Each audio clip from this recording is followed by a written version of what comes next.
안녕하세요. 흰기랩입니다. 9년 동안 마라토나 시장에는 단 하나의 왕이 있었어요. 나이키.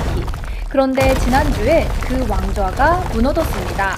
단순히 1등이 바뀐 정도가 아니라 망한 줄 알았던 만년 꼴등까지 정상권에 다시 들어왔어요. 9년이나 굳었던 판이 단 하루 만에 세 조각으로 갈라진 겁니다. 2026년 4월 26일 런던 마라톤. 케냐의 사바스티안 4위 선수가 1시간 59분 30초로 결승선을 통과하면서 인류 118년 한계였던 2시간 벽이 처음으로 깨졌어요. 그런데요, 4위 선수가 신은 신발은 한 짝이 고작 97g밖에 안 되는 아디다스 모델이었고, 이 신발이 등장한 그 하루 만에 메이저 마라톤 무대의 권력 지도가 통째로 바뀌었습니다. 9년 동안 무적이던 나이키가 흔들리고 만년 2등이던 아디다스가 왕좌에 올랐고 망한 줄 알았던 아식스까지 다시 정상권으로 돌아왔어요. 오늘은 이 세 브랜드가 어떻게 싸웠고 누가 어떤 무기로 어떻게 살아남았는지 슈퍼슈즈 삼국지를 한번 깔끔하게 정리해드릴게요. 결승선을 통과한 4위 선수가 손에 종이 한 장을 들고 있었어요. 거기엔 손글씨로 1시간 59분 30초 WR 서브 2라고 적혀 있었습니다. 종전 세계 기록이 2시간 35초였는데 한 번에 65초나 줄어버린 거예요. 마라톤은 보통 1년에 몇 초 깎이는 종목이거든요. 그런데 이번엔 1분이 넘게 한 방에 날아간 겁니다. 그런데 더 흥미로운 건 우승 직후 4위 선수가 한 인사였다는 사실. 자기 다리도 가족도 코치도 아니고 신발한테 고맙다고 한 거예요. 그 신발이 바로 아디다스 아디제로 아디오스 프로 에보 3. 한국 돈으로 약 70만원짜리 신발이에요. 자세한 스펙은 잠시 뒤에 풀어드릴게요. 이 신발이 등장하던 그 무렵 9년 동안 무적이었던 나이키의 신발 부문 매출은 12%가 빠져 있었어요. 도대체 9년이나 무적이었다는 나이키가 어떻게 한 짝 신발에 무너진 걸까요? 그 시작은 정확히 9년 전으로 거슬러 올라갑니다. 출발은 2016년 11월이에요. 나이키가 갑자기 브레이킹2라는 프로젝트를 발표합니다. 사람의 몸으로는 도저히 못 깬다던 마라톤 2시간 벽을 인공적으로 환경을 다 깔아주더라도 어쨌든 한번 깨보겠다는 사실상 R&D 폭격 선언이었어요. 그리고 그 결과물이 6개월 뒤에 나옵니다. 2017년 5월 이탈리아 몬자 자동차 경기장. 우리가 잘 아는 케냐의 킵초게 선수가 2시간 25초로 들어와요. 마지막 25초가 안 깨졌으니까 공식 기록은 아니었지만 시장은 이미 흔들리고 있었어요. 그 흐름 속에서 같은 해에 등장한 게 바로 베이퍼플라이입니다. 이게 우리가 흔히 말하는 원조 슈퍼슈즈예요. 신발 안에 카본 플레이트라는 걸 넣었거든요. 어렵게 생각할 거 없이 발을 튕겨주는 스프링 한 장이 깔려있다고 보시면 돼요. 거기에 푹신한 폼까지 얹어서 일반 레이싱화가 200g 정도이던 시절에 이 한 켤레가 마라토나 흐름을 통째로 바꿔놓습니다. 그 다음이 진짜 임팩트가 컸죠. 2019년 10월 비엔나에서 열린 이네오스 1시간 59분 챌린지. 페이스메이커만 41명의 자전거로 음료까지 받는 누가 봐도 비공인 무대였지만 킵초게가 1시간 59분 40초로 들어옵니다. 공식 기록은 아니었어도 마케팅 효과는 핵폭탄이었어요. 그리고 4년 뒤 2023년 10월 시카고 마라톤에서 케냐의 킵톰 선수가 나이키 알파플라이 3를 신고 2시간 35초로 진짜 공식 세계 기록을 세웁니다. 여기에 도쿄 2020 올림픽이 결정타였어요. 그날 트랙 장거리 메달의 60% 넘는 선수들이 나이키 슈퍼슈즈를 신고 있었거든요. 사실상 슈퍼슈즈, 토갈 나이키라는 등식이 9년 동안 굳어진 거죠. 그런데 이 9년 왕자가 흔들리기 시작한 건 의외의 이유 때문이었어요. 정작 그 절대 강자를 무너뜨린 건 만년 2등 아디다스의 한 가지 의외의 결정이었거든요. 아디다스는 9년 동안 참 묘한 자리에 있었어요. 베이퍼플라이가 나온 다음부터 카본 플레이트 슈퍼슈즈를 따라 만들긴 했는데 만들 때마다 항상 한 발씩 늦었거든요.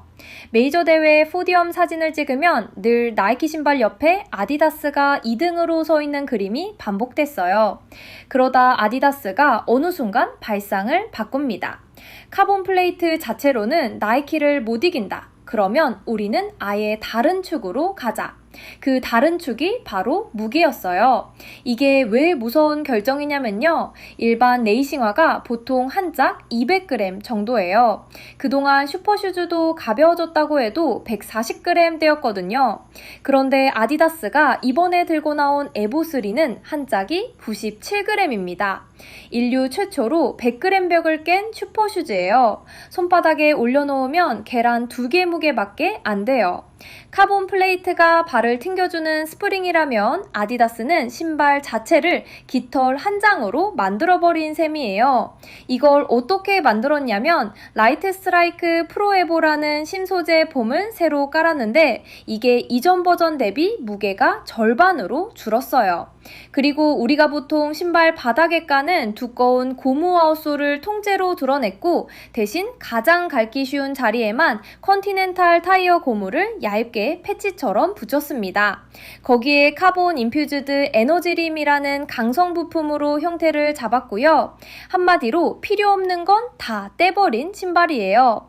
결과는 거짓말 같았어요. 같은 런던 마라톤에서 1등 4위, 2등 케젤차, 3등 키플리모, 그리고 여성부 우승 아세파까지 포디엄에 오른 4명이 전부 같은 에보3를 신고 있었거든요. 한두 명이면 우연인데 4명이 같은 신발이면 우연이 아니라는 뜻이죠. 그런데 말입니다. 이 신발에는 진짜 황당한 비밀이 하나 더 있어요. 70만원짜리인데 한 번 신으면 그냥 버려야 하거든요. 마라톤 한 번 완주만 버틸 수 있게 의도적으로 만든 일회용 설계예요. 폼이 한 번 신고 나면 지우개처럼 갈려서 반발력이 다시 살아나지를 않아요. 아디다스가 내구성을 포기하고 대신 그 무게를 빼서 한 번의 기록을 사겠다고 결정한 거예요.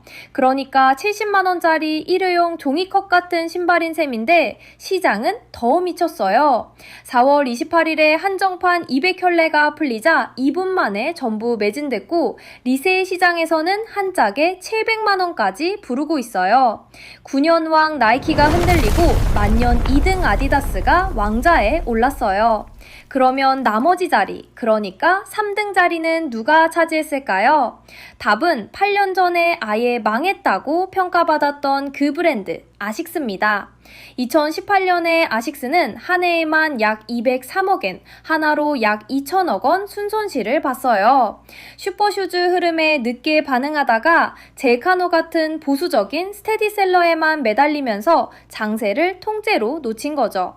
그러다 2021년 일본 최고의 대학 마라톤 핫콘 에키덴에서 일본 브랜드인데 일본 선수가 아무도 안 신는 사태가 벌어집니다.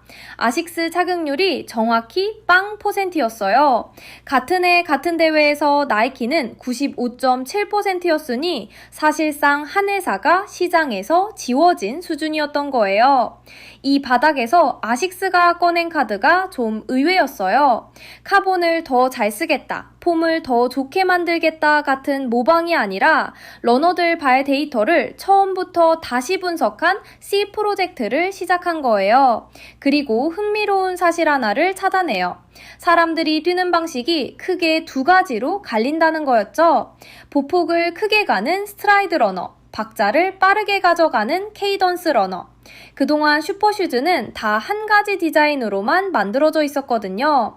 그래서 2021년 6월에 보폭 큰 러너용 메타스피드 스카이, 박자 빠른 러너용 메타스피드 엣지를 동시에 내놓습니다. 세계 최초 주버 분리 설계였고 엣지 같은 경우는 풀코스에서 걸음수를 약 2.6%나 절약해주는 신발이었어요. 여기서부터 숫자가 진짜 재미있어집니다. 0%였던 게 어디까지 올라왔는지 그 답이 진짜 충격인데 듣기 전에 구독과 좋아요 한 번만 부탁드릴게요. 아끼지 않고 다 풀어드릴게요. 자, 하콘 에키덴 아식스 착용률이 2021년에 0%였는데 1년 만에 10%로 반등했고 2023년에는 24.8%까지 치솟았어요. 그리고 가장 최근 2026년 기준 28.6%까지 올라온 거예요. 같은 기간 나이키 착용률은 95.7%에서 16.7%로 추락했고요. 한물 같다는 평가를 받던 회사가 아디다스에 이은 2위 자리를 일본 무대에서 다시 가져온 거예요. 매출도 같이 따라옵니다. 2024년 글로벌 매출 6,785억엔, 영업이익은 약 1,001억엔으로 전년보다 84.7% 늘면서 사상 처음 1,000억엔 벽을 넘어요. 근데 더 재미있는 건요, 사실 나이키의 뿌리가 지금 아식스의 전신인 오니츠카 타이거예요.